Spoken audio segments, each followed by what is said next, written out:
Boker Tov, Shavua Tov, Chag Sameach, Chag Chanukah Sameach, Be'etzem, Be'ezrat Hashem Yitbarach, en ce dimanche 10 du mois de décembre, et nous sommes le, combien le 27 du mois de Kislev, Be'ezrat Hashem Yitbarach. On a un jour avec un thème, je crois, pour aujourd'hui, si je me rappelle bien. C'est ça, thème Chanukah. Alors on va parler de Chanukah. Pourquoi pas, hein, après tout. Alors, shiur acheté par Levana Rachel Chaya Bat Lea, que la Kadosh Baruch Hu l'a béni sur tous ses chemins, pour un bon accouchement facile et rapide. Malais. Facile et rapide. Be'ezrat Hashem Yiratzon, que le mérite de cette étude de Chanukah soit aussi limpide que l'huile qui brille aux yeux de son peuple. Be'ezrat Hashem, avec un beau bébé, Amen, en bonne santé, ainsi que pour la réussite, santé, joie, toujours dans la Torah et les mitzvot, de son mari adoré, Hillel ben Eliezer. Quel beau message d'amour. La délivrance de tous nos otages, Agana le Kol Tza'al, Be'ezrat Hashem, pour protection pour tous nos Chayalim, ainsi que la refoua shelema de tous les malades et les blessés. Et elle rajoute ainsi que l'élévation des Neshamot qui sont partis avec Kiddush Hashem, tout simplement parce que ils ont eu le bonheur d'être nés juifs. Ainsi que pour le Mashiach Tzidkenu, et que nous puissions élever cet enfant dans la crainte et l'amour d'Hashem, et qu'il veille à une belle vie dans la Torah et les mitzvot avec un zivug agoud, natid lavo, et kol am Israël beishuot. Hein? Normalement, elle doit payer 3 fois le prix pour toutes ces demandes. Non, en tout cas, ça vient d'un cœur pur. Et ce que je constate constamment, c'est que du côté des femmes, un homme qui achète un cours, il dit, bon, les nishmat tonton un tel, tu vois. Et nos soldats, oui, c'est vrai. Mais les épouses, elles sont toutes les mamans d'Israël, quelque part. Les femmes d'Israël, elles pensent à tes mémégines et à la méménoucha, on pensera en même temps à la réfoua shlema pour ta tante, tu m'as dit Muriel bat Emma Simcha Be'ezrat Hashem Achlama Meira ou réfoua shlema Shlomo ben Zeira Hashem Rechoto Bechol Asher Lo, et qu'on ait vraiment un grand shalom, que tous nos soldats reviennent vite et en paix, les Tnaim Tovim, local Mashekorepo, Etan ben Chana, Shmoroto Akadosh Baruch Hu, Rouven ben Patricia Yafar, qui a reçu mon neveu m'a raconté hier et m'a envoyé. Je vous montre la photo. Incroyable. Avec qui? Reuven, voilà Rouven ici. Voilà. Il est dans le tank et il reçoit un RPG. Donc je vous montre comme ça. Il lui envoie, je ne sais pas si vous voyez ici, il lui envoie un missile sur le char. Et Benes Gamour, on ne sait pas comment, mais il s'est coincé sans exploser. Normalement, s'il avait explosé, le char aurait explosé et été dedans. Et il s'est apparemment coincé. J'ai pas très bien compris ce qu'il m'a dit, parce que moi j'ai écouté quand même tard le message. En tout cas, le missile, le RPG s'est coincé et il n'a pas explosé. Donc ils l'ont pris carrément et il en a fait une photo. Pour dire qu'il n'y a aucune raison à cela dans l'absolu. C'est complètement illogique qu'un miracle comme ça se passe. Il y en a qui n'ont pas tous cette chance. Il y en a qui vivent beaucoup de miracles et j'aimerais bien que d'ailleurs Lionel, notre technicien ici, fasse un tour après la guerre chez nos soldats franco-israéliens ou même israéliens pour faire un livre sur les miracles de cette guerre où on est rentré vraiment dans un gruyère rempli de pièges tous les 2 pas. Et bémet, que Dieu protège notre armée, nos soldats. De plus en plus de Gazaouis crient aujourd'hui « Merci à Israël ». Et c'est montré même à Al Jazeera, ils montent sur les chaînes, qui accusent le Hamas de les maltraiter, qui accusent le Hamas de les frapper, et voire plus que ça encore, de les tuer, de plus en plus. Ça sort, la vérité sort de plus en plus, mais ça n'éteint pas la haine malgré tout de l'opinion mondiale sur le peuple d'Israël. Mais ne vous inquiétez pas, Am Israël a toujours eu et a vécu ces histoires, puisqu'on va parler de ça aujourd'hui. Même quand on faisait rien, qu'on était tranquillement chez nous, ça n'a pas empêché les Grecs de venir nous casser les pieds. Et c'est de ce dont on va parler maintenant, de cette fameuse guerre. Donc je rappellerai pour ceux qui sont intéressés sur toratraim.net, vous avez à peu près 50 shiurim, 50 cours sur Chanukah différents les uns des autres. Et là, on va se replonger dans un sujet qui me parle particulièrement, pour lequel beaucoup de gens se trompent, pensant que la Torah est un but en soi, tandis que la Torah n'est que le moyen qui mène à quelque chose qui en est le but. Et quel serait donc le but si Dieu nous demande de faire la Torah et les mitzvot? Ne fais pas, ne dis pas, ne prends pas. Comme je l'ai expliqué hier après-midi en cours, à propos de la fête de Hanouka, la pensée libre, l'expression de la Grèce, professeur en philosophie en face de moi, mon ami professeur Lévy, pourra en faire un long exposé, je pense. Eh bien, c'est la liberté de l'esprit, la liberté de l'expression. D'ailleurs, c'est pour ça qu'on avait les amphithéâtres. C'était vraiment le socle par excellence de la médiniout, on dit en hébreu grec. C'est que les gens s'exprimaient. Les gens s'exprimaient à penser ce qu'ils voulaient, avec des opinions qui divergeaient, où chacun se posait des questions là où peut-être il n'y avait pas en posé, mais en tout cas, chacun était libre dans cette idéologie de penser ce qu'il voulait, de dire ce qu'il voulait et surtout de faire ce qu'il voulait. Et quand ils sont arrivés à, pour eux, la séance de la Torah, la science que représente la Torah, ils se sont heurtés à des choses qui étaient dérangeantes, mais qui étaient formées de lois, de tu n'as pas le droit de penser comme ceci ou comme cela, comme par exemple le commandement de l'otachmod eshet re'echa, tu ne convoiteras pas la femme d'autrui, tandis que pour eux, il n'y a aucun mal de convoiter la femme d'autrui, à la limite si tu l'as pas touchée. Tandis que dans la Torah, c'est considéré comme étant une pensée impure. Une pensée d'idolâtrie est considérée comme une pensée impure, tandis que la Grèce, eux, au contraire, créait des dieux de l'Olympe, avec chacune ou chacun son rôle à jouer, et en fin de compte, chacun exprimait, comme on le verra par la suite, de l'Olympe grec qu'on a connu. On est passé après aux Romains, qui eux, au Panthéon. Comment il s'appelle, de Zeus, ils sont passés à Jupiter chez eux. Okay. Donc voilà, on voit quelque chose de très important dans la Grèce qui va créer sa pire de toutes les assimilations, c'est sa beauté. La Grèce prône pour une beauté idéologique hors du commun. Pense ce que tu veux, dis ce que tu veux, fais ce que tu veux, et personne n'a rien le droit de te dire. Quand tu mets tes yeux dans la Torah, tu n'as pas le droit de penser ce que tu veux, tu n'as pas le droit de dire ce que tu veux. De dire du lachon hara, c'est dire des vérités péjoratives sur l'autre. Strictement interdit. Et pire que ça encore, même si tu viens dire sur un coup de colère ce que tu penses de l'autre, et que tu l'as humilié, tu perds ton monde futur, tu as raté ta vie. Tu perds ton monde futur, il faut faire une sacrée teshuva.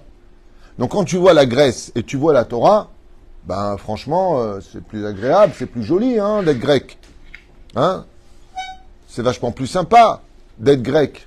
Tout est beau, on a un corps qui est cultivé, on passe du pot de chocolat au niveau du ventre aux plaques de chocolat. Donc pot de Nutella, vous avez compris, Et là, par contre, c'est la beauté du physique, c'est magnifique. Quand on voit et on étudie ce qu'ont été capables de faire les Grecs, c'est franchement magnifique. Il faudrait être fou pour dire le contraire. C'est beau, mais est-ce que ça ne nous détourne pas d'un but? Et c'est là qu'est toute la différence, c'est la guerre de Hanouka. La guerre de Hanouka n'est pas basée, même si les Grecs vont annuler l'étude de la Torah et le Rosh Chodesh et la Brit Mila et tout ce que tu veux. Ils vont lutter contre certaines parties de notre judaïsme. Mais dans quel but? Parce qu'il y avait une seule chose qui dérangeait les Grecs. Vous savez que, comme je l'ai expliqué dans un ancien shiur, les Grecs estimaient que Moshe Rabbeinu, était un très très grand philosophe, un homme extraordinaire, et qu'il était même digne de reposer dans la bibliothèque d'Aristote. Attention! Et ils estimaient que la Torah était une science très intelligente. Merci beaucoup les Grecs de votre approbation. Mais alors dans ce cas-là, la question qui reviendrait, c'est qu'est-ce qui dérangeait les Grecs? Est-ce que vous pensez que les Grecs, ça les dérangeait que nous faisions Shabbat? Non. Pourtant, ils nous l'ont annulé. Est-ce que les Grecs, ça nous dérangeait qu'on fasse la Brit Mila? Non. Pourtant, ils nous l'ont annulé. Est-ce que les Grecs, ça les dérangeait qu'on allumait la menorah? Non, puisqu'ils ne nous ont pas cassé les huiles. Ils les ont impurifiés. Je ne sais pas si ça se dit. Ce que tu veux dire, ça a l'air d'être très tunisien, impurifié. Impur. Impurifié, ça fait un peu la goulette. Non, oui, c'est les Tunisiens, ça se dit, ça. Mais ça se dit aussi, allez, ça va. Ils ont rendu impur, Maître Capello. Alors, qu'est-ce qui dérangeait les Grecs? Qu'est-ce qui n'allait pas chez les Grecs? Au point d'avoir amené les armées Sparte, afin d'avoir amené tellement de guerre contre les Juifs, qu'est-ce qui les dérangeait? La réponse se trouve dans l'huile. Vous avez remarqué que pour allumer la menorah, seule la première pression de l'olive était capable de sortir une seule goutte d'huile qui était sans aucune impureté intérieure. Rien. Et la deuxième pression pouvait servir à toutes les autres utilisations. Mais pour la menorah, il fallait que l'huile soit katit la ma'or. Elle soit absolument pure. Et c'est ça qui dérange les Grecs. Et là, j'arrive vraiment à poser le doigt sur cette guerre qui n'est pas finie jusqu'à aujourd'hui. Les Grecs, on les a pas exterminés jusqu'à aujourd'hui. Mattatiahu Kohen Gadol et ses enfants, les Hashmonaïm, ont fait quelque chose de grand. Ils ont commencé un combat, et ce combat n'est pas fini.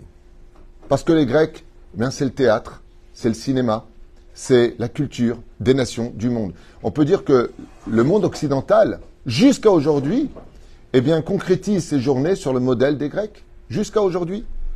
Les universités encore enseignent la philosophie des Grecs. Ils ont inventé beaucoup de choses extraordinaires. Et c'est justement cette lumière qui est belle, qui nous aveugle dans une obscurité d'une autre lumière qui est encore plus belle et plus véridique, qui est le but de notre vie. Donc vous avez compris que ce qui dérangeait les Grecs, ce n'est pas la pratique de nos misotes, au contraire. Eux prenaient pour, crois en ce que tu veux, dis ce que tu veux, mais ne te prends pas pour ce que tu n'es pas. Et jusqu'à aujourd'hui, vous entendrez, comme l'a dit Hitler, écrit Hitler dans Mein Kampf, qui sont ces Juifs? Pourquoi vous êtes au-dessus des autres? On l'entend, les Juifs sont partout. Les Juifs ont l'argent. Les Juifs ont le cinéma. Les Juifs ont le pouvoir. Oh, babouche! On est à peine 14 millions dans le monde, et encore. Fais une vérification de qui est vraiment juste selon la halakha, t'arrives à 10, c'est un miracle. Sur 9 milliards, on a à peine 10 millions réellement de vrais Juifs. Parce qu'après, il y a les libéraux, les faux convertis, les machins, les trucs, les chouettes, et puis vérifie vraiment qui... Lui s'appelle Cohen et sa femme n'est pas juive, donc l'enfant n'est pas juif. Viens, on rentre dans le détail. Ce qui dérange, comme l'a dit, race aryenne. La race aryenne veut dire la race supérieure. Mais supérieure à qui? Vous vous rendez compte que Hitler avait une des armées les plus puissantes et qu'il s'en est pris un peuple désarmé, civil. Mais pour qui? Pourquoi tu déclares cette guerre? Parce que tout le monde sait une chose que nous on oublie. C'est que ce qui fait de nous le but de notre existence, c'est notre sainteté. Comme disait le rabbi sans cesse, Am Israël, n'oublie pas qui tu es. N'oublie pas. Dieu t'a élevé au-dessus des nations, non pas parce que nous sommes supérieurs, c'est pas ça du tout le message. C'est pas ça du tout le message. Ça veut pas dire qu'un non-juif vaut plus ou moins qu'un juif. Ce sont deux rôles à jouer différents pour l'humanité, comme on l'a déjà expliqué. Mais nous, ce que nous avons, c'est d'ailleurs une définition qui est pratiquement indéfinissable. Être juif, ça veut dire quoi? Parce que ta mère est juive, c'est où? Mais être juif, on le voit dans la vie. On le sent dans la vie. Il se passe quoi que ce soit sur Terre, ce sont toujours les Juifs. Les Juifs arrivent quelque part, j'avais lu un article dont j'avais parlé il y a longtemps, en 1856-57, j'avais lu un article extraordinaire dans la Sibérie. Alors vous savez que la Sibérie avant, ça servait que pour les ours, ouais. Et bon, l'ancienne URSS utilisait ce lieu-là pour un enfer de tous leurs prisonniers, ouais. Mais vous savez qu'il y a 56 familles juives qui sont parties s'installer, comme quoi qu'on va vraiment partout, on s'adopte partout, en Sibérie. Et cet article-là montrait des photos que bizarrement, quand les Juifs se sont installés là-bas, ben, ils ont trouvé du gaz, de l'or, des diamants, surtout des diamants, du pétrole.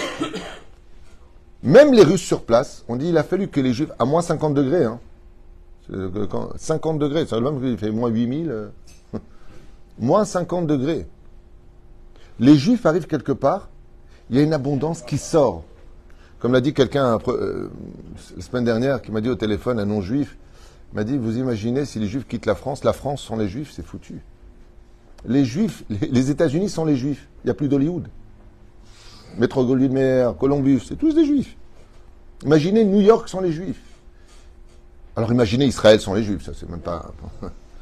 Ou Fren, qu'est-ce qu'on a de particulier? Le rabbi disait, un Juif, c'est une partie de Dieu représentée dans un corps. Il y en a un qui a 2000 ans, il dit, je suis le fils de Dieu, pas de peau, il a plein de frères.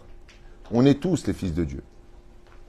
Ça veut dire qu'on est Neshama Shnikret, Chelek, Eloka, Mima'al, Mamash. Et c'est pour cela qu'il y a un jeu de mots qui est fait.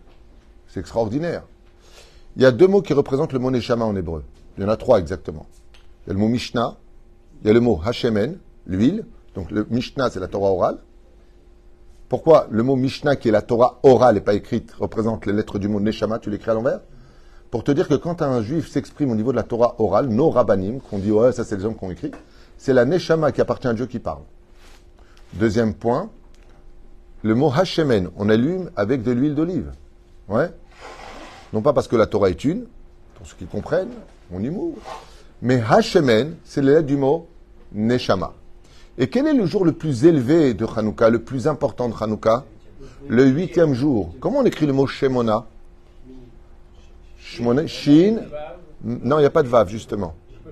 Non, on ne met pas de vav. C'est un cholam ne'elam, toujours. Quand tu écris une ketouba, tu ne dis pas Shmona avec un vav. C'est ce que tu saches. Après, pour l'école, on fait avec le vav. Pour pas qu'on. Mais Shemona, ça s'écrit Shin Mem Nun He. Et donc, c'est l'aide du mot Neshama. C'est-à-dire que le 8e jour, pourquoi c'est un jour si élevé au-dessus des autres? Parce qu'on arrive à toucher enfin la Neshama du juif. Et c'est ça qui a été la guerre, et jusqu'à aujourd'hui, des Grecs. Pour qui vous vous prenez, les Juifs? Oh! Vous êtes rien! Descendez de votre cheval! On va vous exterminer! Mais qu'est-ce qui vous dérange? Bonnement, maintenant, on est mytho, on se prend pour ce que tu veux. D'abord, excusez-moi, mais on se prend pour rien. Hein. On n'a pas vu des Juifs faire des problèmes dans les pays, on n'a pas vu des Juifs brûler des voitures dans les pays, on n'a pas vu des Juifs prendre des pierres, on n'a pas vu des Juifs dévaliser des magasins. Excusez-moi. Et quand on en chope un qui a fait une arnaque, ça y est, oui! Un Juif a été chopé. Waouh! Une tache sur un énorme drap blanc. Les Juifs, excusez-moi, mais ils apportent que la bénédiction partout où ils vont. Ils apportent le commerce.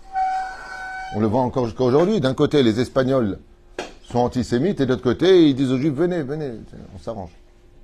Vis-à-vis de la télévision, ah, bon, les Juifs. Mais c'est un truc de fou. Même la Tunisie. Combien ils nous détestent? Si tu prouves que tu es à ta maison, viens, viens. Reviens, reviens. Reviens-moi, je t'en supplie. Avec toi, je fais ma vie.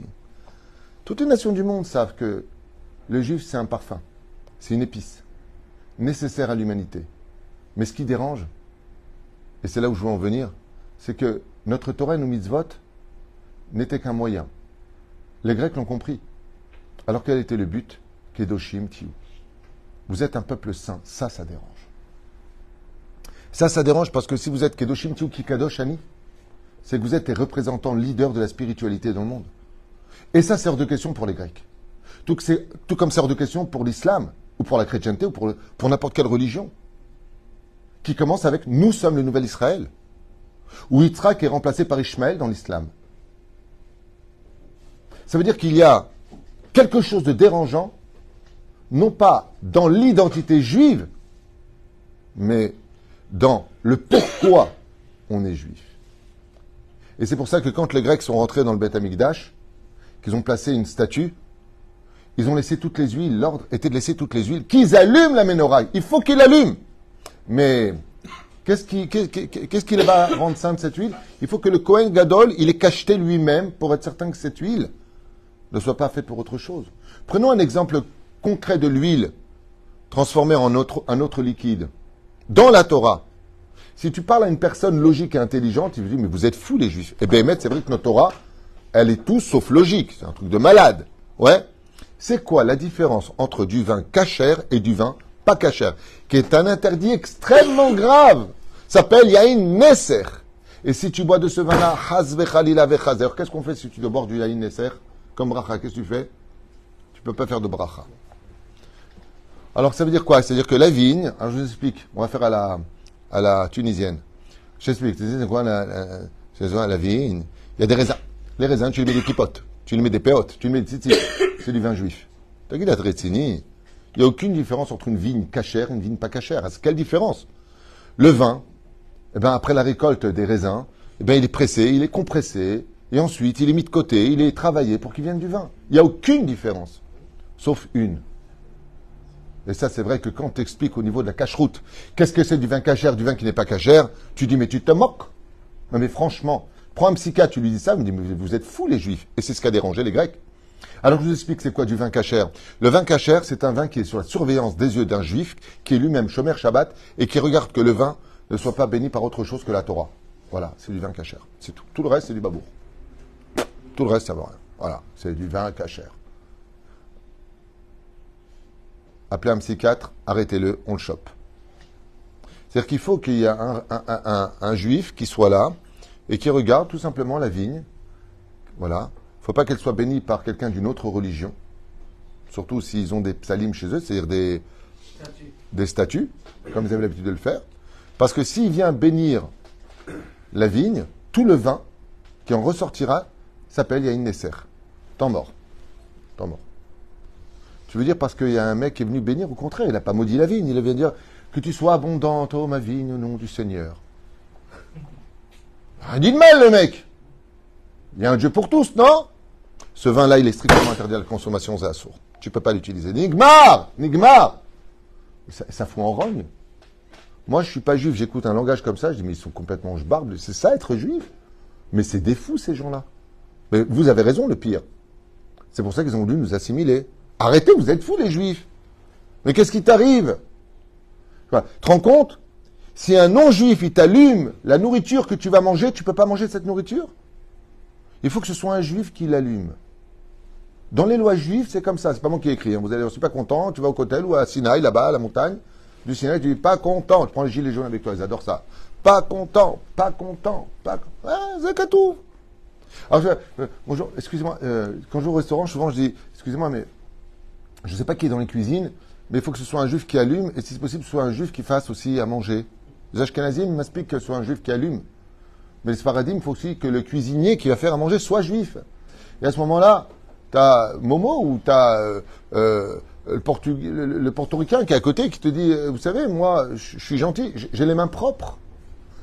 J'ai les mains propres. Pourquoi vous voulez pas que je vous fasse votre nourriture? Vous savez, je suis payé pour ça. Je suis dans ma cuisine. Je suis chef cuisinier 5 étoiles. Pourquoi je ne peux pas vous faire à manger? Et on va lui dire, parce que notre Torah nous le demande. Bon, c'est pas grave, Dieu va pas se vexer quand même. Hein? Vous direz que je l'aime bien, votre Dieu. Je suis prosélyte. Tu peux être pro-Taras. Ça va pas t'aider. Ça va pas aider, Babouche. Mais pourquoi? Eh bien, parce que notre Torah, qui paraît complètement débile selon toute logique grecque, donc contemporaine de nos jours, viendra nous dire tout simplement que il faut qu'on reste à un degré de sainteté, d'une neshama qui nous a été donnée, qui est pure, qui appartient au monde du 8. Donc c'est quoi le monde du 8? Le chiffre 6, c'est nature. Le chiffre 7, c'est intermédiaire entre le monde ésotérique et le monde physique, naturel et cartésien. Le chiffre 8, c'est quoi? Complètement ésotérique, donc anti-logique humaine. Le juif, il appartient à ce monde, le monde du 8.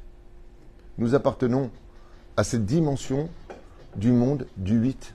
Et étant donné qu'on vient de ce monde-là, la 8e bougie de Hanouka, pour laquelle nous allons graduer chaque jour une bougie, 2 bougies, 3 bougies, et on rajoute Olech ou Mosif. Alors le juif, il va appartenir à ça. Prenons le cas de la femme qui se marie, la pauvre. Il y a raison que Dieu marie toutes nos bnotes Israël, avec un bon zivoug. D'accord? Elle se marie, le lendemain, on dirait Mémé Jija. Elle vient avec un kissou sur la tête. Un sac sur la tête. La meuf, elle vient de se marier. Elle a 20 ans. Ok? Elle s'appelle Belle Deschamps. Parce qu'elle aime bien le fromage. Ok? Elle est toute nickel, comme ça, magnifique. Elle est heureuse. Elle vient avec un kissou. Qu'est-ce qu'il y a? Tu es malade, tu as cancer. Qu'est-ce qu'il y a? Hazbe shalom, chinois. C'est quoi? Pourquoi tu as un truc sur la tête, là? J'ai pas compris. Ah! T'es rentré dans une secte. Et puis, en plus, t'as le rabbin casse-pied, hein. Excusez-moi, mais c'est pas 2 doigts comme ça, les cheveux dehors, hein. C'est 2 doigts comme ça. Marche pas de 2 doigts comme ça ou 2 doigts comme ça. Oui, il faut le kissou. Il faut que la jupe, quand tu t'assois, elle soit en dessous du genou. Il faut qu'elle soit en dessous du genou. Bon, allez. Allez, on se fait la bise? Non, on ne peut pas se faire la bise. Pourquoi? Parce que je suis chomeret negia. Non, j'ai pas dit que je vais te violer, je veux juste faire la bise. J'ai pas dit que je vais faire des bêtises, hein. C'est culturel chez nous. Non, tu me touches pas. Mais je suis ton frère! Oui, mais on s'embrasse pas entre frères non plus. Fais pas la bise. Son père, son père, il peut. On peut embrasser son père, sa mère. La belle-mère, c'est dangereux. C'est un autre sujet. Non, mais sincèrement, soyons sérieux. Soyons sérieux. Quand les Grecs, ils ont vu les lois juives, ils ont dit, mais c'est des oufs, ces gens-là. Mais pourquoi vous faites ça? Pourquoi? Va faire du sport. Vous vous rendez compte que notre vie, en tant que juif, est basée sur la première question qu'on pose après la mort. C'est quoi? La première question qu'on va te poser dès que tu meurs. Donne-moi tes heures d'études. Combien de fois tu t'es assis par jour? Donne-moi tes heures d'études à heure fixe. Non. Normalement, l'ange devrait dire est-ce que tu faisais partie des gens bons? En jeu de mots, bien sûr. Est-ce que tu as été bon dans la vie? Tu as fait miséricorde? Est-ce que tu as été gentil? Non, ça n'intéresse personne là-haut. Si tu as été gentil pour l'instant, ça vient après. C'est la deuxième question. Nasata benatata be'emuna. Est-ce que tu as été correct avec... La première question, c'est est-ce que tu es... Vous vous rendez compte? Vous vous rendez compte? Prie Dieu, prie partout où tu veux. Non, faut prier en minyan à la synagogue. Mais pour qui vous vous prenez? Chez nous, les Grecs, on prie où on veut. Et puis si j'oubliais un jour, eh bien, j'apporterai 2 offrandes, comme a dit l'autre. T'as raté Shabbat? Je te donnerai 2 Shabbats. Non, tu ne peux pas donner 2 Shabbats. Il n'y a qu'un seul Shabbat. Parce que ce processus d'escalier, d'ascension vers la Gdusha, c'est la Torah et les mitzvot. La Torah et les mitzvot ne sont pas un but. Elles sont les moyens d'arriver au but. Et le but de chaque juif, c'est d'être kadosh. Et c'est pour ça qu'ils ont rendu les fioles d'huile impures.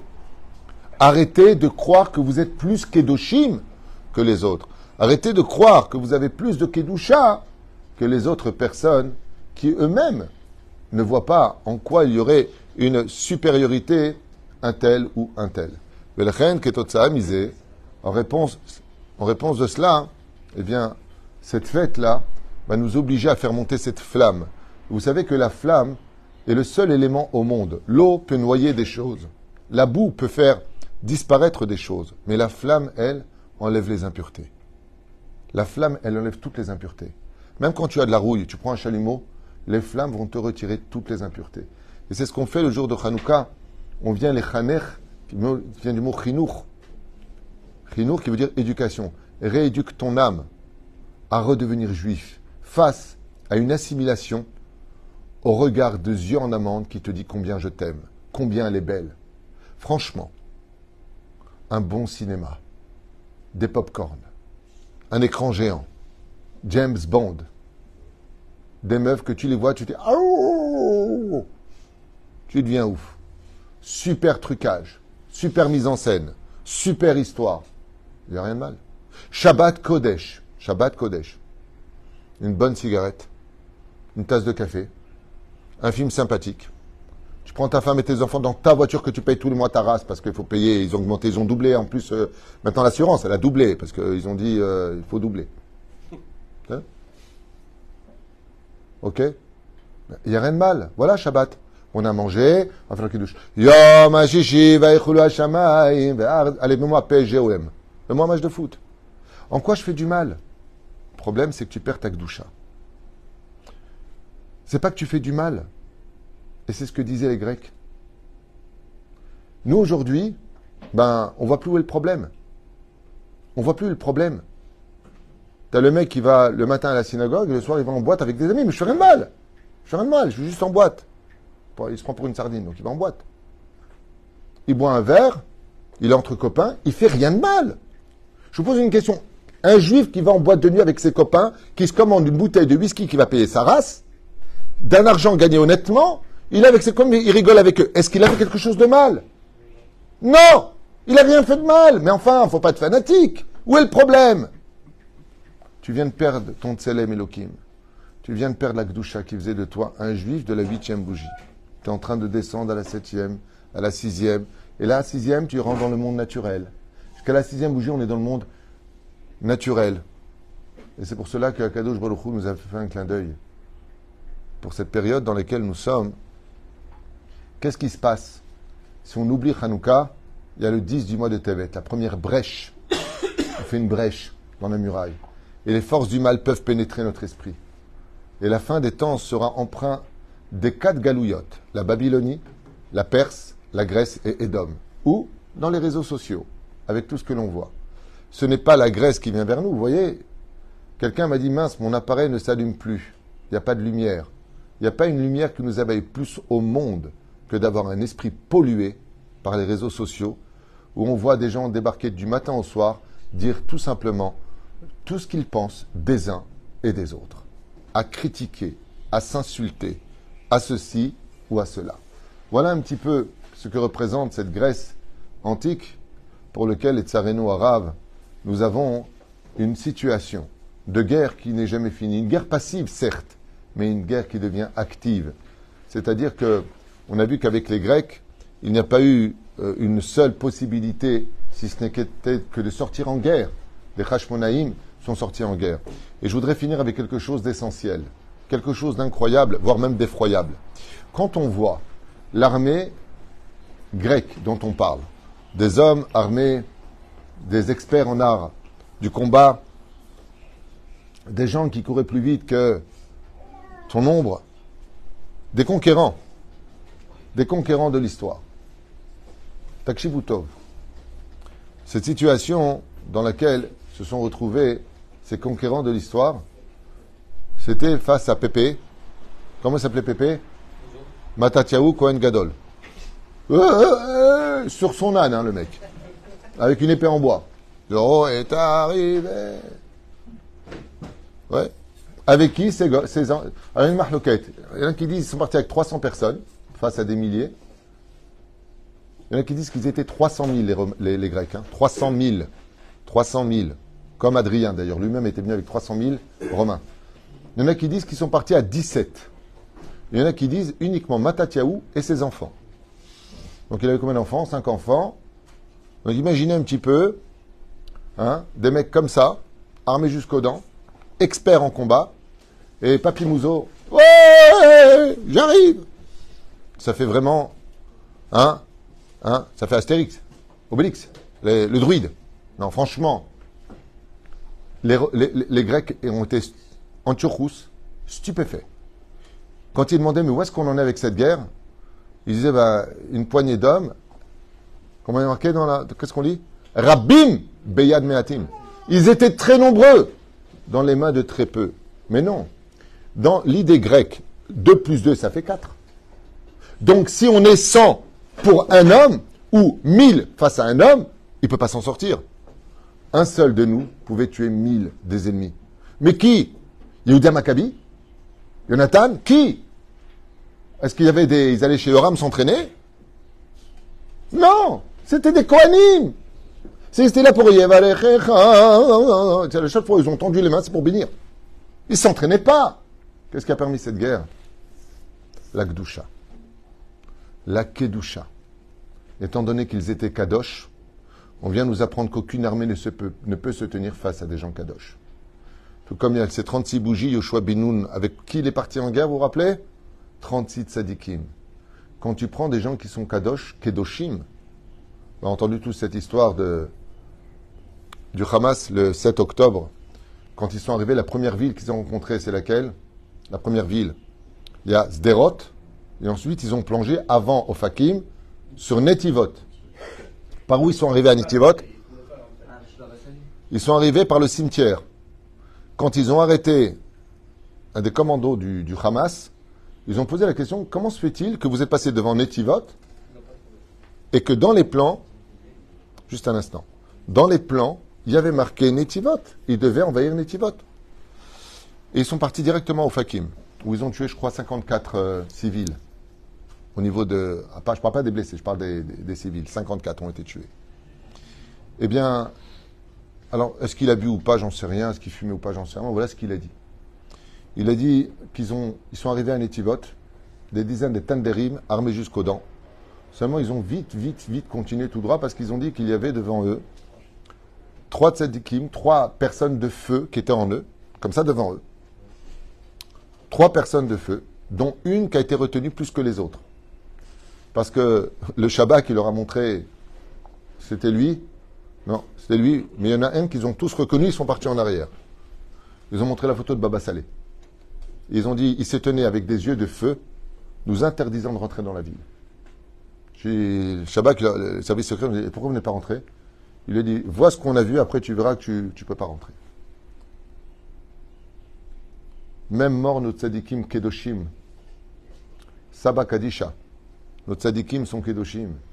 Le but d'Israël, ce n'est pas la pratique de la Torah des mitzvot. La pratique de la Torah des mitzvot, de venir prier en minyan, de boire du vin qui est strictement cachère, de manger strictement cachère, c'est pour te garder kadosh. Parce qu'on peut devenir très vite tamé, et donc impur. Les juifs impurs les nations du monde n'ont pas de problème avec toi. Mais si tu t'éteins trop, ils te rappelleront par une étoile que tu es juif.